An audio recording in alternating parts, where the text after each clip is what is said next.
Salut tout le monde, comment ça va aujourd'hui? J'espère que vous profitez de ce magnifique week-end, hein.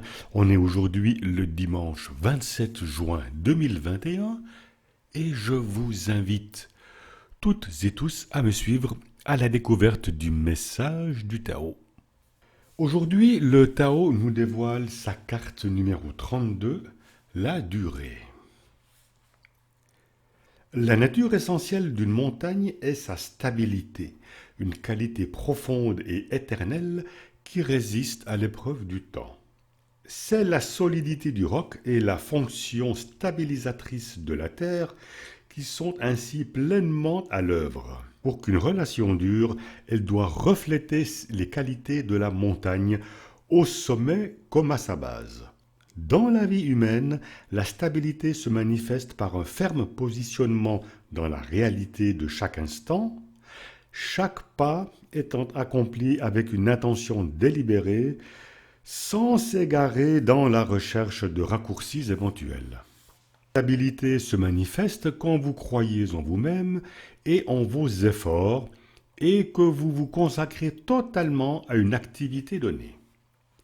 L'esprit de la durée porte en lui la compréhension de la situation, qu'il pleuve ou que le soleil brille, que ce soit l'abondance ou la pénurie, de sorte que vous restez constamment en piste et pouvez vous adapter aux incessants changements sans compromettre votre intégrité. Grandir exige d'implanter des racines, ce qui signifie vous engager de tout votre cœur. Sinon, vos efforts risquent de ne pas supporter les moments difficiles et il en résultera une histoire décevante et éphémère. Aller en profondeur peut vous conduire vers de très hauts sommets, du plan horizontal à la dimension verticale de l'expérience, au-delà du connu, d'où vous aurez une vision à 360 degrés.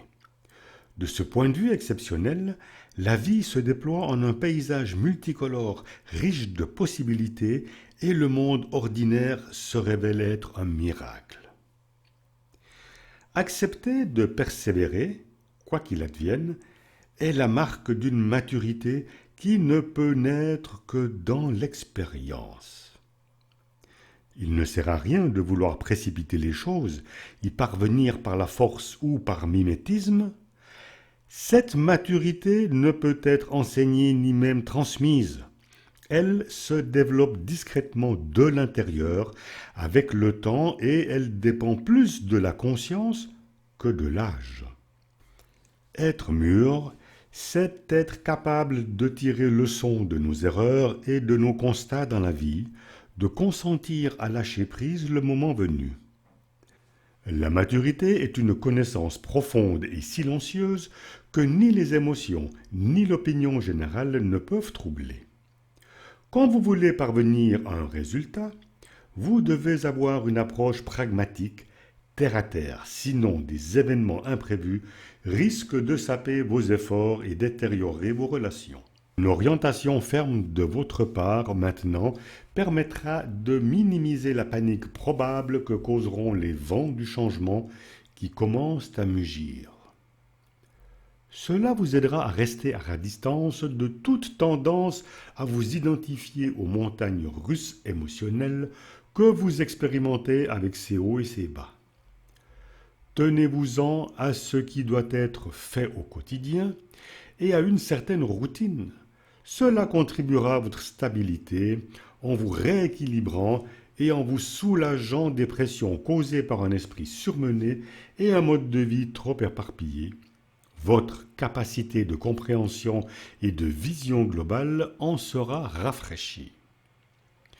En observant sans émotion les événements extérieurs, comme vous le feriez pour les changements de temps, et en vous adaptant aux exigences de l'instant, vous pouvez progresser sans contretemps majeur. Que vous vous trouviez dans une zone de haute pression, une période de sécheresse ou sous un ciel bleu sans aucun nuage, cela ne change pas grand-chose. Le centre silencieux qui est en vous vous offre une base solide qui en a vu d'autres et vous permet donc de demeurer calme et présent. Vous pouvez alors vous conformer à la situation sans perdre votre intégrité et demeurer ferme sans devenir entêté ni cassant. Il est logique que le texte traditionnel du Yi King ait considéré l'aptitude à supporter les hauts et les bas de la vie comme le juste fondement du mariage ou des accords contractuels. Un mariage qui s'appuie sur un équilibre contribuant au développement des qualités de chaque partenaire renforcera très probablement le bien de la communauté et, par là même, du monde. Les relations harmonieuses sont comme des montagnes. Elles témoignent d'une dignité, d'une force intérieure qui demeure inébranlable face aux difficultés et à l'adversité. Et voilà les amis, c'était le message du jour de l'oracle du Tao. Je vous souhaite un joyeux dimanche, une belle journée, encore un bon week-end, et je vous donne d'ores et déjà rendez-vous tout bientôt pour le prochain message de l'oracle du Tao. Je vous embrasse et je vous dis bye bye.